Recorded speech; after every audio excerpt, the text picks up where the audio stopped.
তামিম ইকবাল ভাই আজকে সকালবেলায় অসুস্থ হয়েছিলেন। বিকেএসপিতে শাইনপুকুর ক্রিকেট ক্লাবের বিপক্ষে খেলতে নেমে মাঠেই হার্ট অ্যাটাক করেন তামিম ইকবাল। আচমকা এই খবরে যেন দেশের ক্রিকেট আঙ্গনে কালো ছায়া নেমে আসে। ম্যাসিভ হার্ট অ্যাটাক করে সাভারের কেপিজে হাসপাতালে লাইফ সাপোর্টে রয়েছেন তিনি। তামিমকে বর্তমানে হাসপাতালের ডাক্তারদের নিবিড় পরিচর্যায় রাখা হয়েছে। হার্টে ব্লক ধরা পড়ার পর তা দূর করতে রিং পরানো হয়েছে।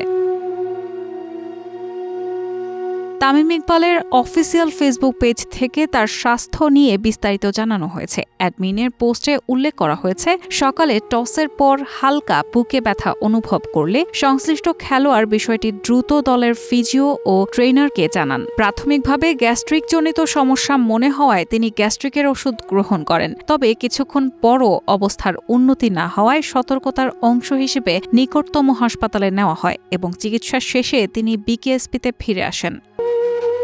এরপর শারীরিক অবস্থার আরও অবনতি ঘটলে দ্রুত বিকল্প ব্যবস্থার কথা ভাবা হয়। পোস্টটিতে আরও বলা হয়, মোহামেডান স্পোর্টিং ক্লাব দলের ম্যানেজার সাজ্জাদ হোসেনের সঙ্গে আলোচনা করে হেলিকপ্টারের ব্যবস্থা করা হয়, যাতে দ্রুত উন্নত চিকিৎসার জন্য স্থানান্তর করা সম্ভব হয়। তবে পরিস্থিতি আরও জটিল হয়ে পড়লে তাকে ফের নিকটতম কেপিজে হাসপাতাল ও নার্সিং কলেজে নেওয়া হয়। সেখানে প্রয়োজনীয় পরীক্ষা নিরীক্ষার পর তার হার্টে ব্লক ধরা পড়ে।